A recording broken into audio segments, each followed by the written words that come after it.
What's your address? Valbeth, Albeth, okay. just inside the 6th District Ward. Is it? I was just gonna ask you if, okay. I'm up for, re-election, so I'm getting signatures, but I was trying to figure, just understanding that map. See, Verdev is the cutoff. Anything west of Verdev, south of Forest Hill, is the 6th Ward. Yeah, And the east is the 3rd Ward. okay, It used to be the 3rd Ward up to Howell Avenue. yeah. They redistricted, so Yeah, they sure did. I'm now in your district. Awesome. By the way, I have a complaint. I thought once you got his attention, Yes, good. Everyone ready? We are ready. Alrighty, let's call the Board of Public Works and Capital Assets of December 12th to order. Roll call. Gales here. Marshall here. Guzikowski here. Zarnecki here. Seipert here. Kelly here. Alrighty. Approval of minutes from 11/14/2023.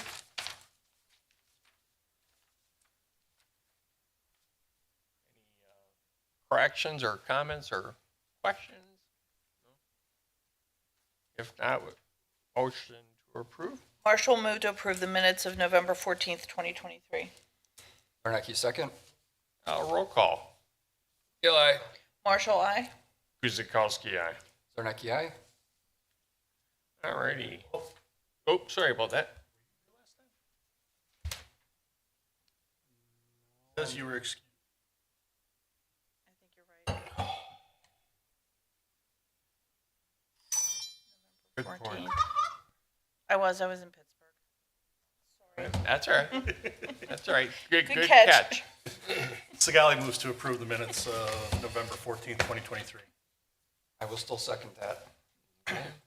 Roll call again. Gales aye. Marshall, pass. Guzikowski, aye. Zarnecki aye. Sigali, aye.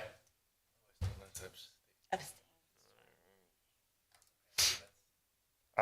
Alrighty, informational, number 4, review of common council, actions related to public works and capital assets. Who's got that? Anyone? Nothing? Alrighty. Good to see you.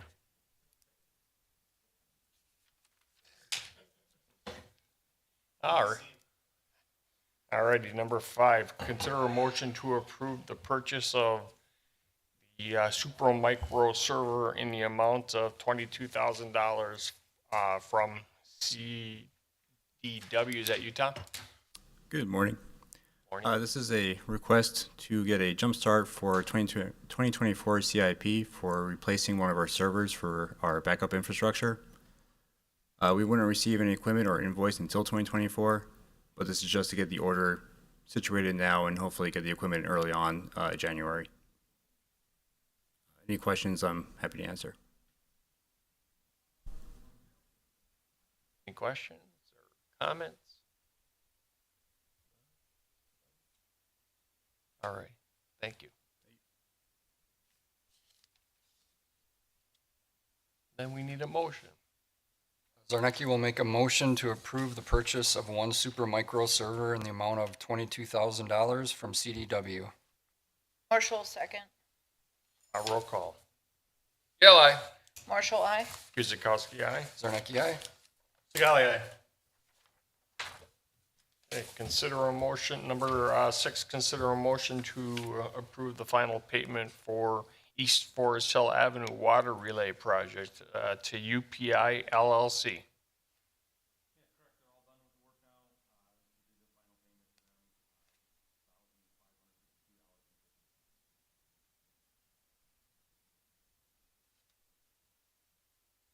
Comments or questions?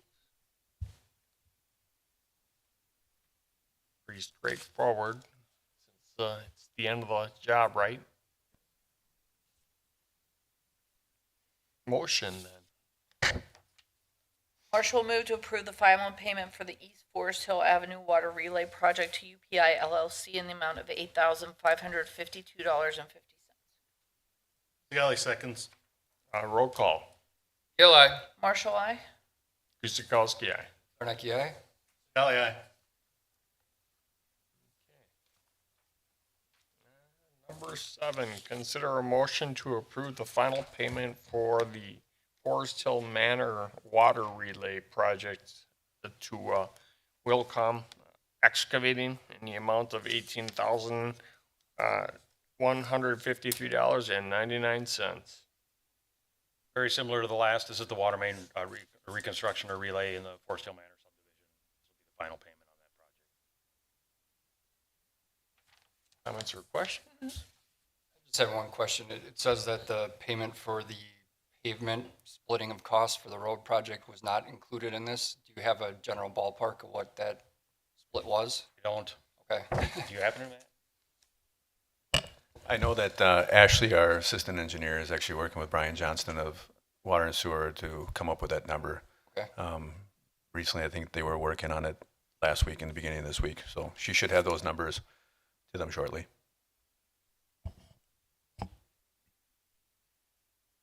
Question? Okay. All righty. Then we need a motion for that one.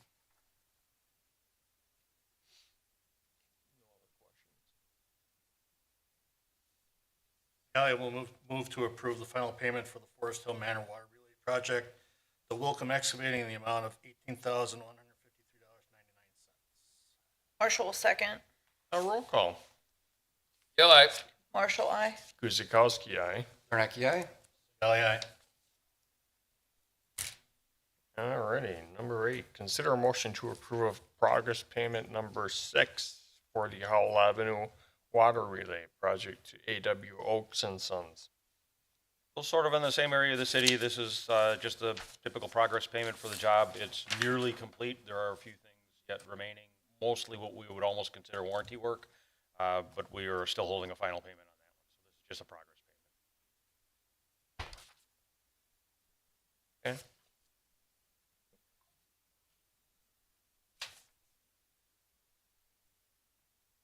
Any comments or questions? If not, a motion? Zarnecki will make a motion to approve progress payment number 6 for the Howell Ave Water Relay Project to AW Oaks and Sons, Inc. in the amount of $111,200. Gale seconds. Roll call. Gale, aye. Marshall, I. Guzekowski, aye. Zarnecki, aye. Galley, aye. Okay. Number 9, consider a motion to approve change order number 1 for the sanitary rehab project, 2023 project, the Visu sewer in the amount of $6,093.75.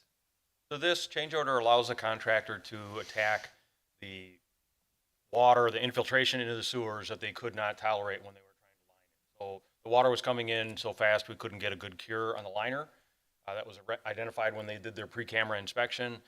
They went in, the contractor went in and grouted that line to prevent that water from coming in so that we could get the liner in and get it to cure. So that's what this was. Unanticipated.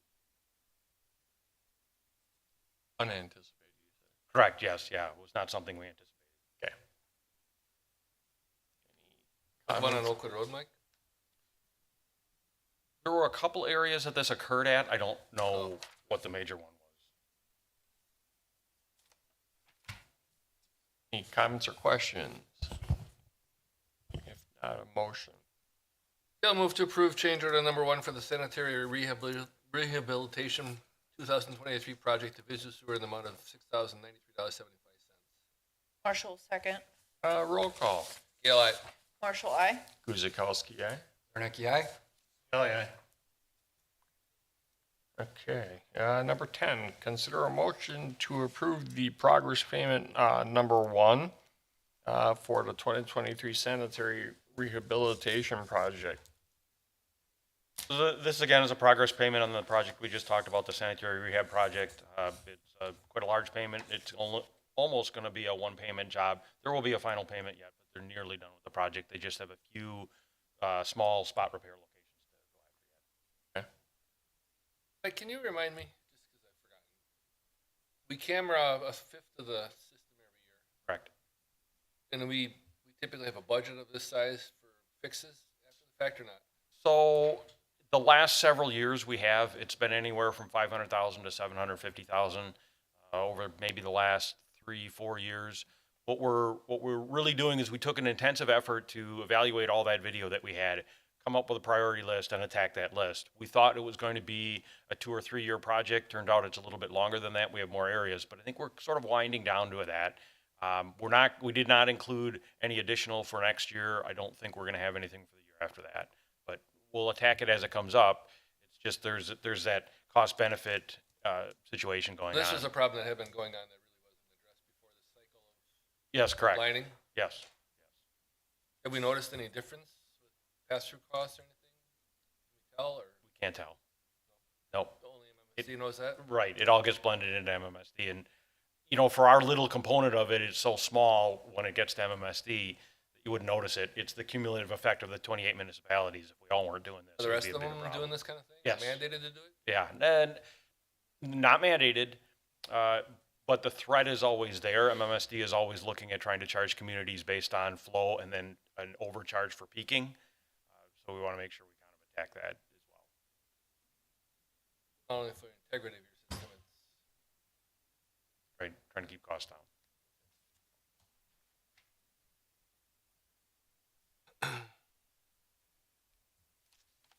All righty, any other comments or questions? Motion then. Marshall will move to approve the progress payment number 1 for the 2023 sanitary rehabilitation project to Busy Sewer in the amount of $502,206.41. Warnicki will second. Roll call. Gale, aye. Marshall, aye. Guzekowski, aye. Zarnicki, aye. Galli, aye. All righty. Number 11, consider a motion to approve progress payment number 1 for South 13th Street hydrant relocation project. So this is the project south of Drexel Avenue where we're moving hydrants to get out of the way of the county highway project that's coming. This project's, the payment's about half of the project, or well more than half of the project done. They have very little to do, just a couple of hydrants to move, and they'll likely be done by the end of the year. We're trying to wait to coordinate with the school when they have their outage around Christmas. Like, they're going all the way to Pewits this time, right? Yes. What are they doing with all those ditches and stuff that exist there? They're staying as far as I know, right? Are they? Yeah. So the road shape is gonna stay where essentially what it is? So that cross-section from what our review of their plans were is going to be pretty similar to the stuff to the north between Drexel and Rawson. So you're going to have some curb gutter, some rural ditch, bike path or bike lane accommodations, and some sidewalk. Sidewalk's going to alternate from one side to the other. It'll be continuous though, man, it'll cover the entire length. Which portion of the sidewalk? Yeah, Yes, it'll go from Drexel down to Pewits, but at intersections it might alter from one side to the other depending on the real estate that they required. So you'll see that kind of push back and forth. But yes, that the section is going to be kind of similar to what you see to the north.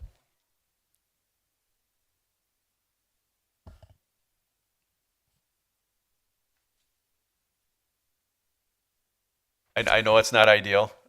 We did, mention that. We did, voice our displeasure, but once again, it is the county's road, and financially, we're only contributing to portions that our utilities need for, adjustment. So financially, we're not contributing to the roadway itself. So a lot of times they'll go along their choices and what fits within their budgets and the funding that they've been provided.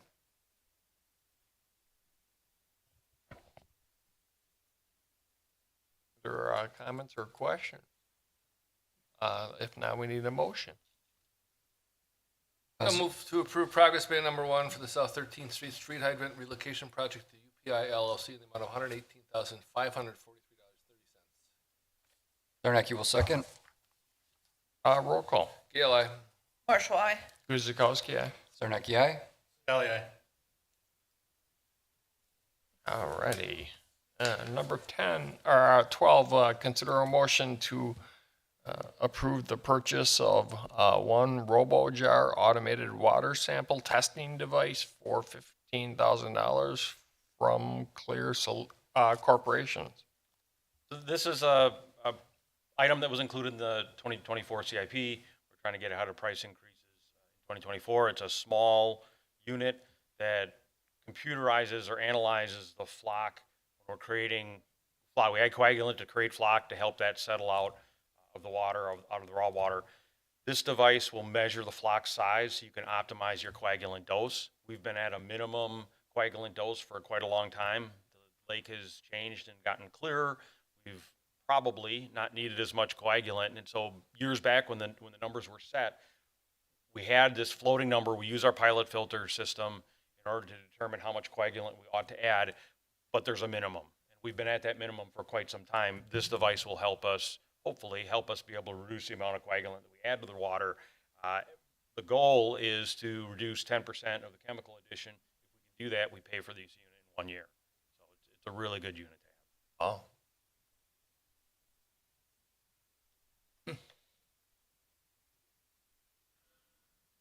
Comments or questions?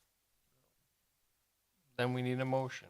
Marshall moved to approve the purchase of one RoboJar automated water sample testing device for $15,000 from the Clear Corporation. Ellie, second.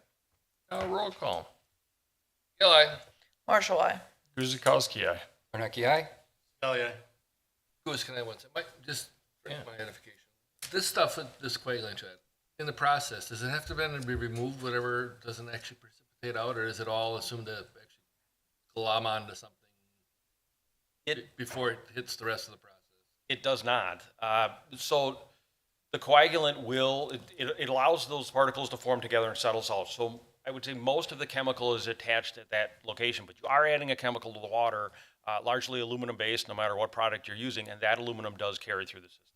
So this, to me, anytime you can add less chemical to the water and still do the same job, you're money ahead. And it may not be money, but it's, you're money ahead. And DNR or whoever manages this, that's just part of the deal for That's water in just- yeah. Wisconsin? Yep.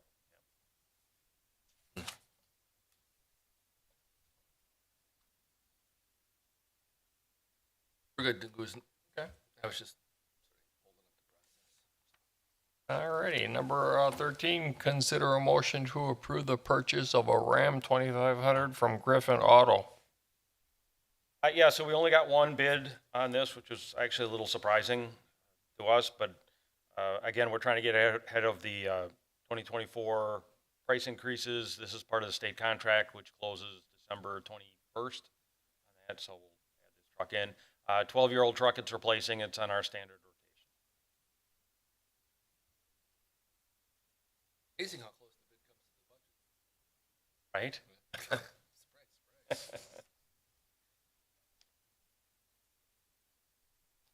Surprise.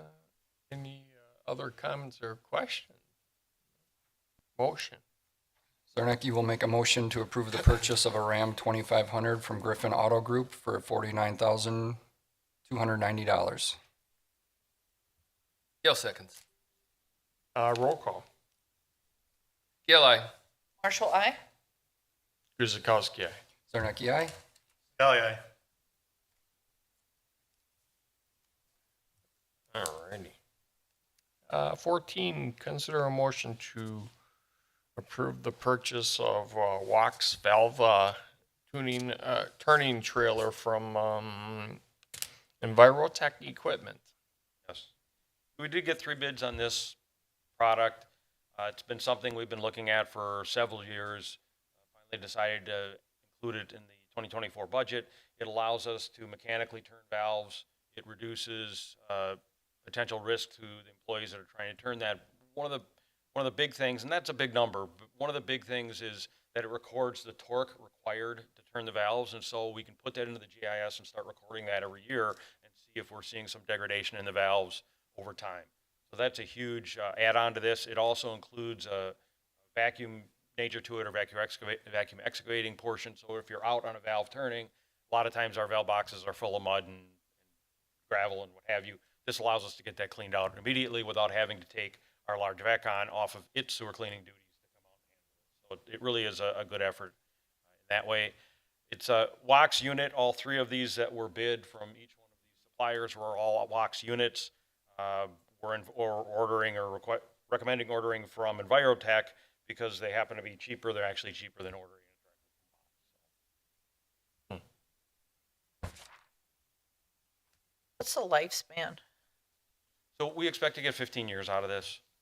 I think with good maintenance, we can probably stretch that a bit, but it is a new piece of equipment to us, so we can't be totally sure yet. Provide training, Mike, or is this kind of self-explanatory? Yes, they will provide training. What was our CIP budget, do you recall, Total budget? for this item? Oh, for this item, I want to say 85,000. So we had a good estimate. Oh, yeah, we Okay. knew exactly what Okay. it was. And we had this unit out, field trials or field testing it as well. So we had a chance to operate it. But this thing seems like should have been bought 10 years ago. Yeah, it's just really expensive. I'm cheap. It's water. It's water business. Right? True. Everything is expensive. That's true. Mm-hmm.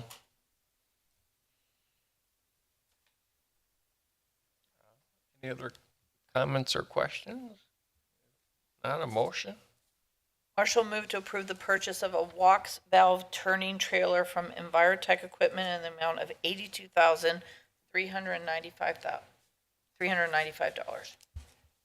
Gale seconds. Roll call. Gale, aye. Marshall, I. Guzekowski, aye. Zarnicki, aye. Valley, aye. Alrighty. Number 15, consider a motion to approve the utility vouchers in the amount of $1,533,185.97.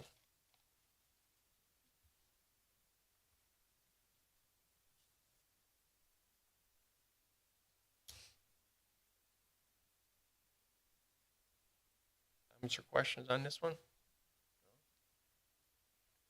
Then we need a motion. Gale move to approve the utility vouchers in the amount of $1,533,185.97.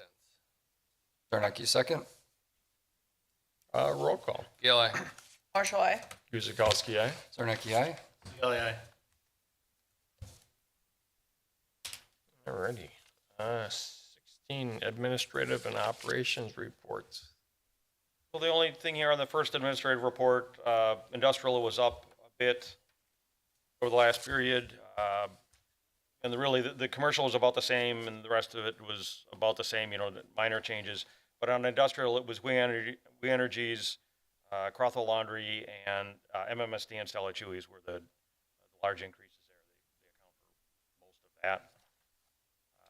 Distribution, I just wanted to highlight that Darren Allard was appointed trustee at large for the Wisconsin section of the Water Association. Really proud of him taking that leadership role on the board. Something I think he's got for 2 years. He's been chair of the distribution committee. He's been helping to put together the expo. When they do that for looking at equipment and doing educational work. So now having him on the board is really kind of exciting. I'm proud of him for that. And lastly, the treatment plant on the very bottom, they vacuumed out the shore well. That's something that probably hasn't been done for over 25 years. We tried to do it 2 years ago. It didn't work very well. We got a specialized piece of equipment to come out and do that, contractor to come out and do that, handled it, did a really nice job with it. We thought it was going to take, we said, we'll try a day and see how it goes. It took 2 days and we're still not done. So what we're doing, we cleaned out the south half completely. The north half is about 60% complete. We're going to look at, when we do our dive inspection in April, we're going to look at the shore well again and see, did it all fill back up again? We don't expect that's the case, but we expect it to have some debris in there, but still be fairly clean. If it is, then we'll have the contractor come back out and finish the north half so we can have it sort of sparkling clean,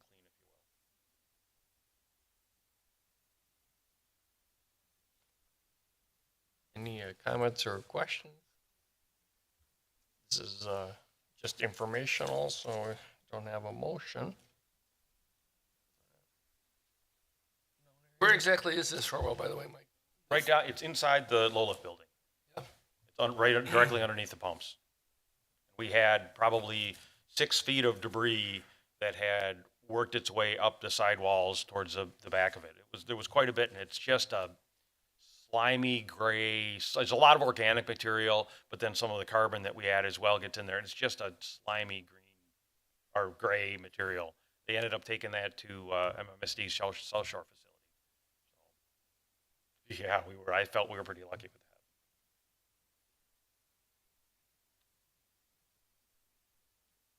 that. All righty.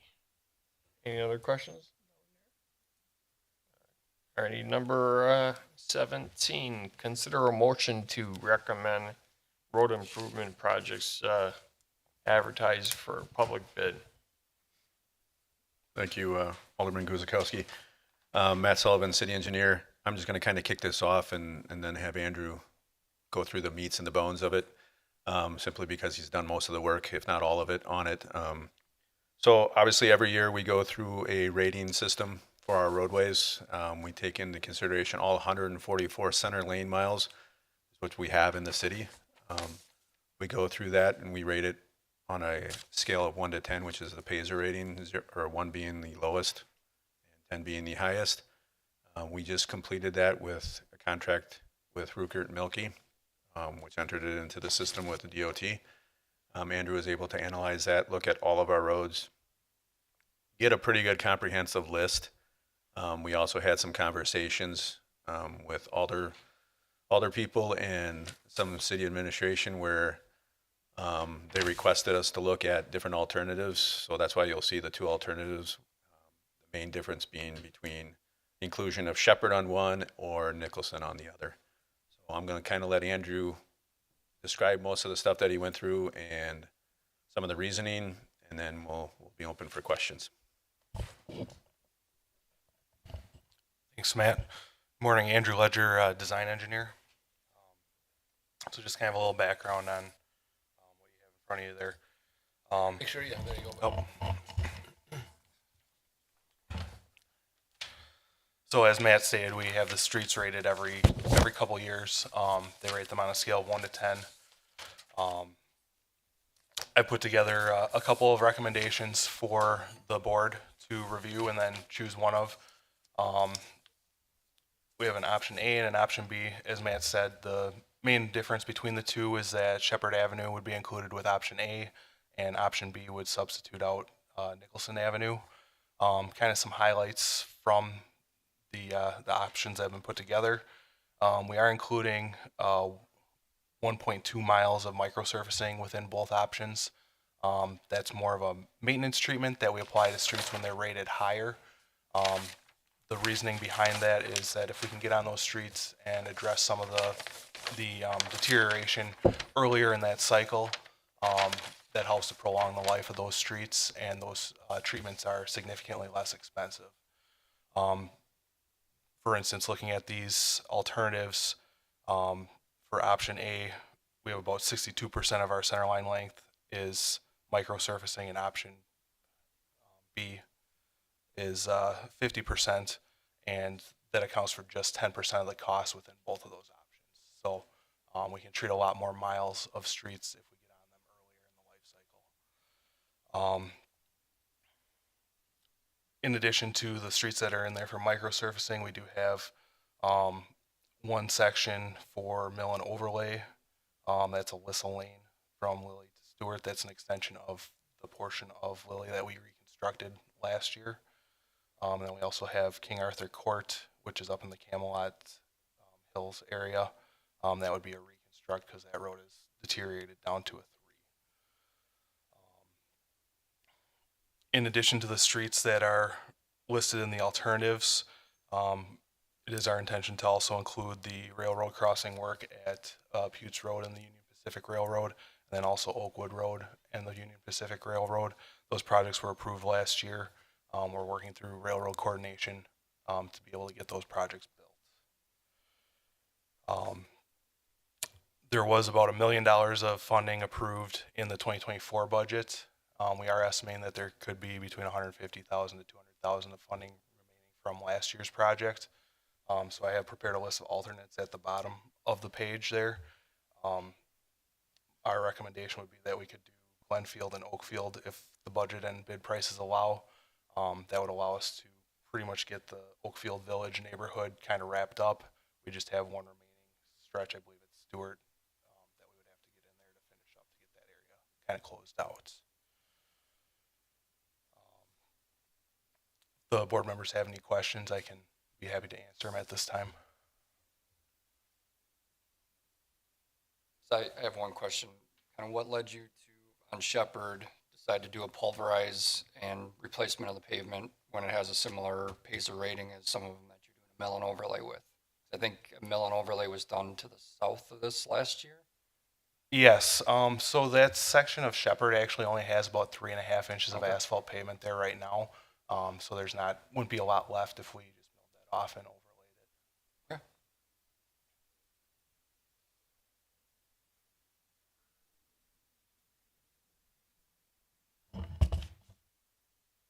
Board members, also with the funding that has been available and put through our budget and the leftover money that we might have in our, previous years, and a lot of that money, I mean, being $200,000 is pretty significant. I mean, that's 20% of our budget right now.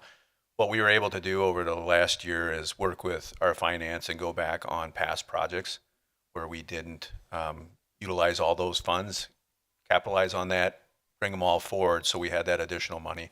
That's why you'll see a little bit of extra there. Also, Andrew has applied for a local road improvement grant, which we get every 2 years, which is approximately $79,000, $78,000, which we'd be applying to potentially these road projects. So that's another 70-some thousand that we capitalize. You'll notice also that we sit around 880,000, close to 900,000 on our alternatives. The reason we did that was simply so we would have about a 10% contingency.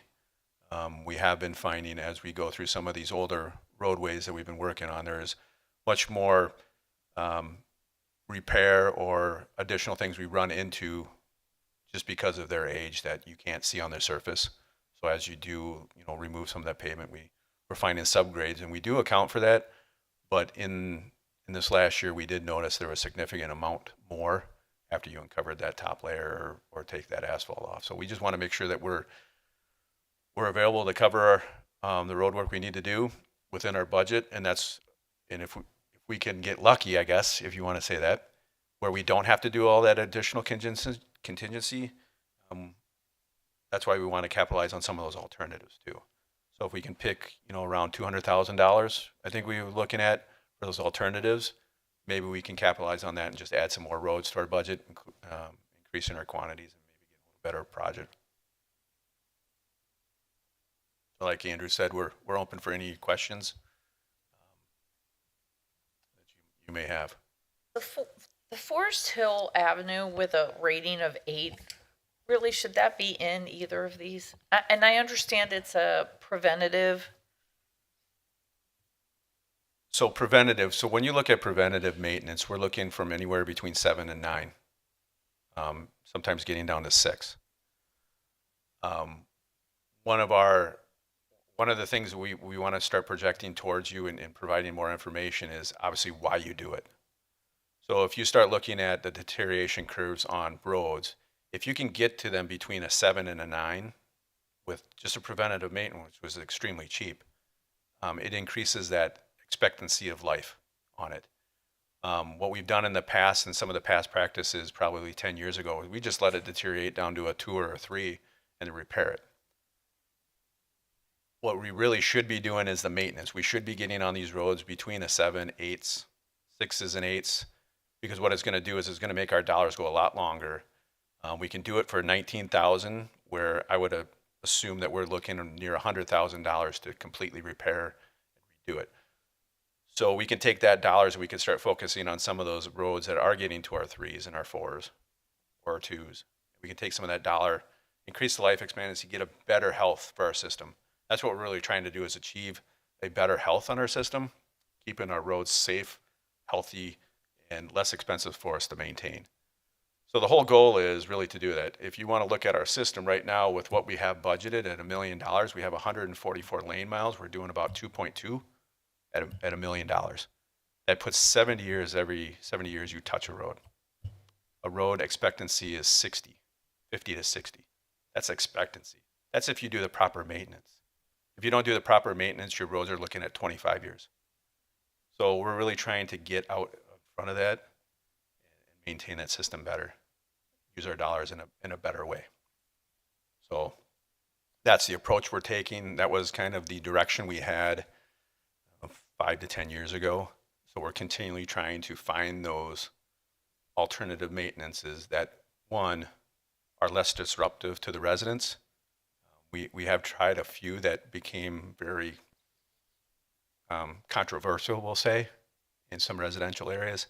So what we found is the micro seal is actually works very well. If you've been up on Clement where we did it, worked extremely well, was well received, and was very comparable as far as costs on the other maintenance procedures we've done. And was on it, I think they were on it within an hour. So it was very quick and very effective. So that's why we're kind of going to that micro seal that you see on the proposals here. Hopefully that answers your question. A little long-winded, but. Does staff have a recommendation for option A versus option B? I think we were kind of, when we first initially did this, it was option A, but after much discussion and looking at some of the projects that are occurring within the area, so Ryan Road is actually going under construction this year from the DOT, allowing the section that we have from Old Ryan to the north still allows people to utilize some of those side roads for getting around that in an effective way. Whereas Shepherd, it might cause some constraints, and I think Nicholson's probably in worse condition, I would say. They're pretty comparable, but so I mean, our recommendation after much discussion with administration and some other people would be probably option B to take care of that section effectively.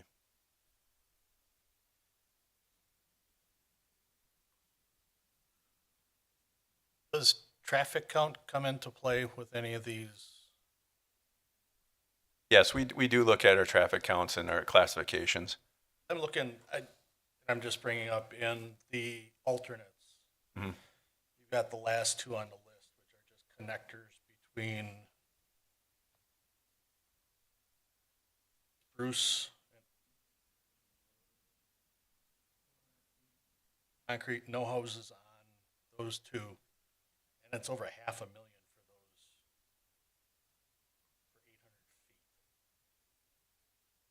800 feet. I can't believe that the best use of $500,000 on those two, if we're looking at alternates in any way. Yeah, I believe those were requested actually prior to last year's project for us to take a look at those.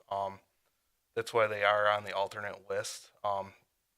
We do kind of have the alternates ranked kind of from, the ones we would want to see would be more at the top, and then those ones at the bottom were just kind of put together for that. Given the amount of funds that we estimate would be available, if we have any additional funding available, I would probably stay away from those two because, as you said, it's $500,000 and also only about 800 feet. Residents probably.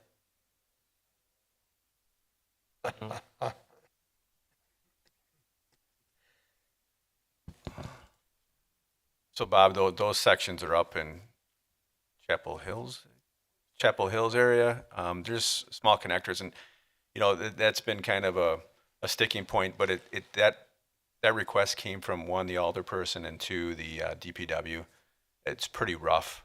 And I know it's only 400 feet, so there are other options there. I mean, you could cul-de-sac those because really it doesn't function any more than connecting two roads where you could cul-de-sac those at one point in the future. Obviously, yes, it's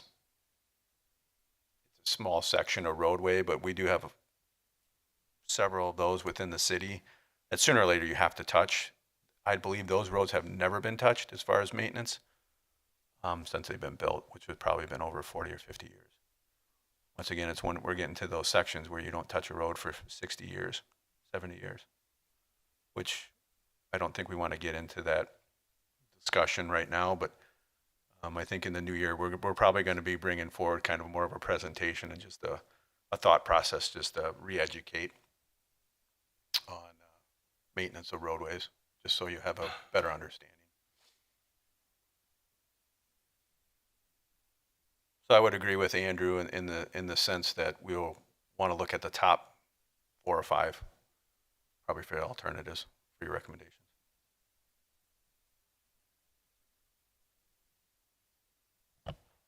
All right. So anyone have any thoughts or which which alternate or recommendation?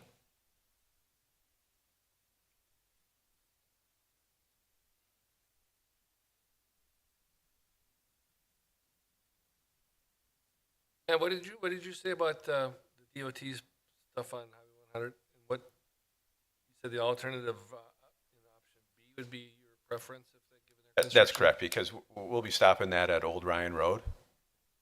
So if there is any, utilization of people, locals getting around and traveling, that would, provide the best options for them. I mean, you can take, Old Nicholson up to Old Ryan and then over to Pennsylvania to get around areas.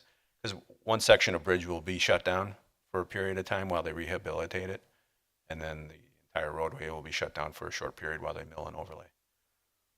This just provides a good way for people to get around, whereas Shepherd would be under construction all the way from Ryan Road to the south.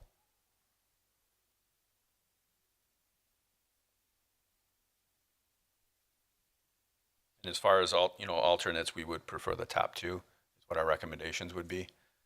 And then if you choose otherwise, then it would be the next 2, kind of put together to create right around 200 grand.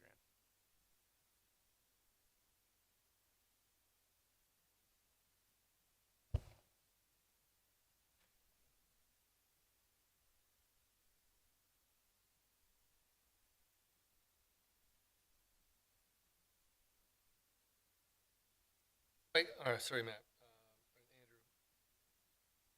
Andrew. So in the alternatives choices, you have South Glenfield Drive from Termini to South Laurel Lane, right? Rated 2 Pacer rating? Those are both a 4 Pacer rating. They're in district. Yep, they're in District 2. Yep.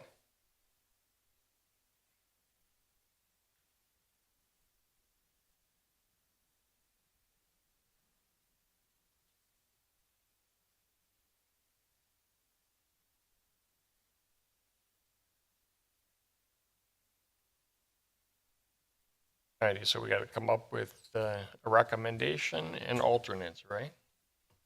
I'm just, my, looking at these for the past couple of days, that neighborhood and those 2 particular roads that are highlighted.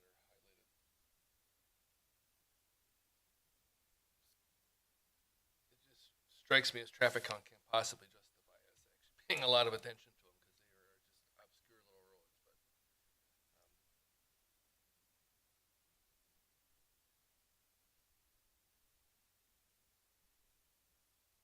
It's my perception of them.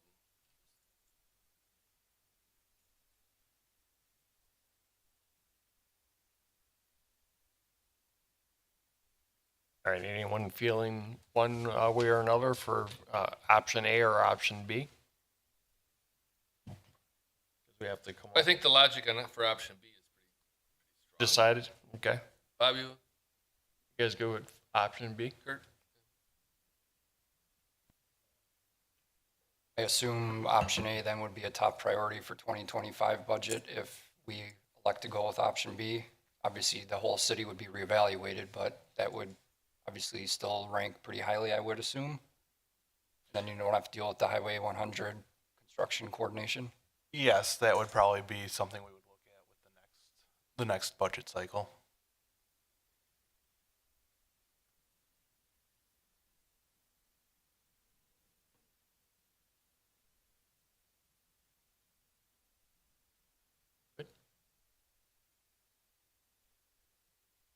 motion then, right?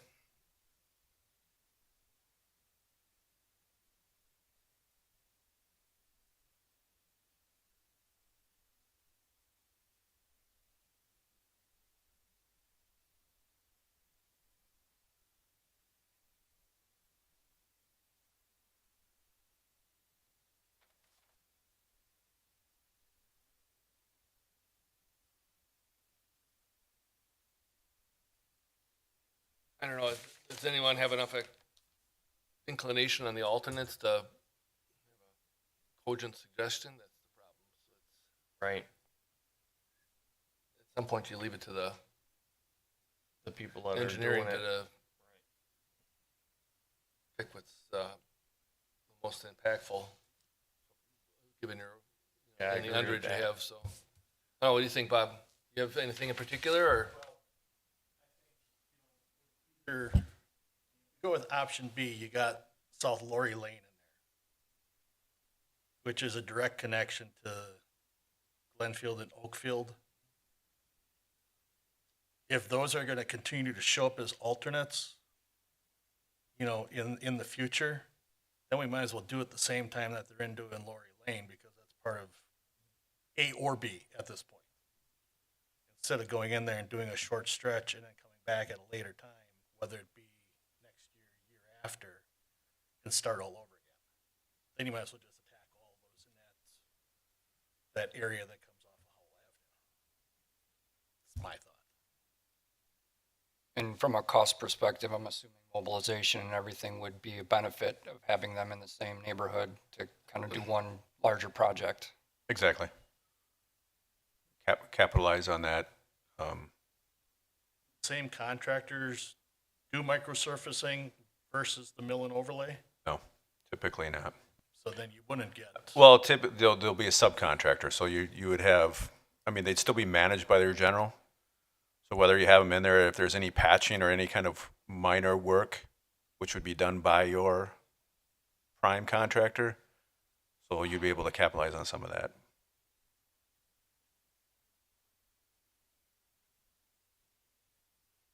That's a definite that Glenfield and Oakfield need mill and overlay versus a microsurfacing at this point. In the condition of 4, yes, absolutely. Microsurface Lorley now, or Lori Lane, sorry.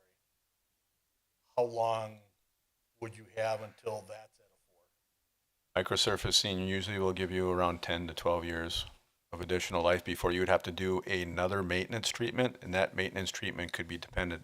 I mean, maybe another microsurface, maybe a mill and fill. There are a number of options depending on the condition at that point of what we see on the distresses.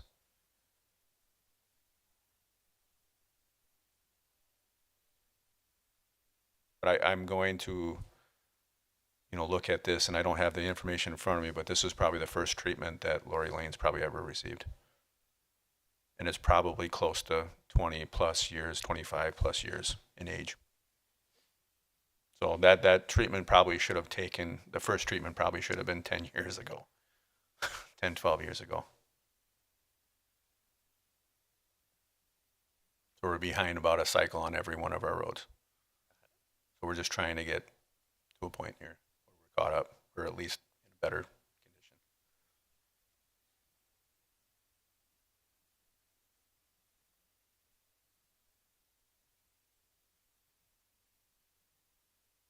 All right, so it looks like we're looking at option B, right? Everyone's good with that? And then the alternates?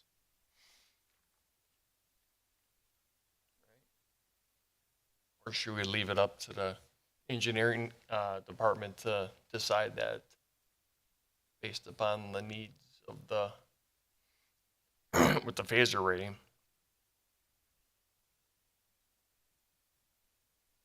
What do you think of that, Ken? I'd actually be comfortable given the flexibility to pick and be added to those projects that are already going on.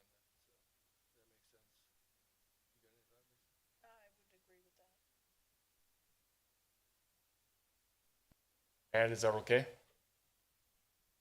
You, that So one. right now, you're picking, what did you say, Matt? You thought you might have extra? What else? Right around 200. And then there's 70+ thousand in LRIP funding, which we would have to get reimbursable, but there is some additional money there.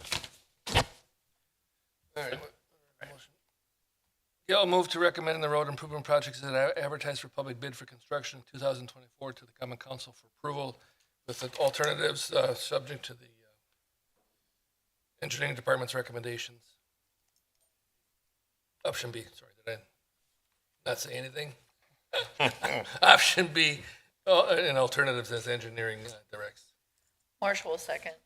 Alrighty, roll call. Gail, aye. Marshall, aye. Guzekowski, aye. Warnecki, aye. Dang.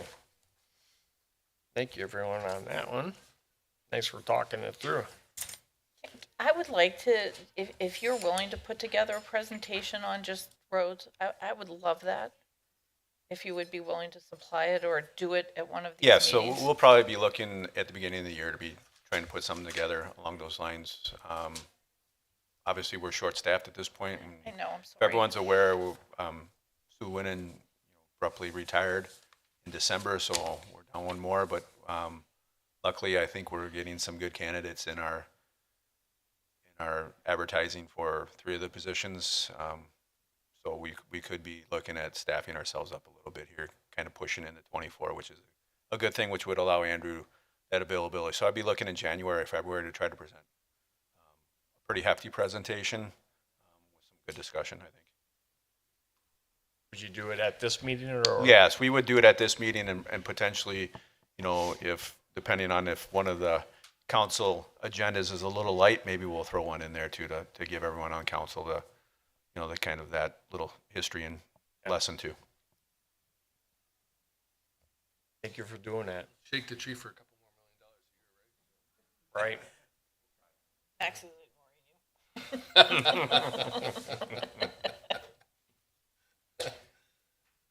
ignoring you. Alrighty, that does it then for, then we need to close session, it looks like. Alrighty, so, 18, consider motion to convene in closed session pursuant to Wisconsin statutes, 19.85, sub 1, sub E, to discuss a wholesale water agreement. Is that, this group here? Alrighty. Right, Gail will move to convene in the closed session pursuant to Wisconsin State Statute 19.85, sub 1, sub E, discuss the wholesale water agreement. Marshall will second. Roll call. Aye, Gail, aye. Marshall, aye. Guzekowski, aye. Warnecki, aye. Aye, aye.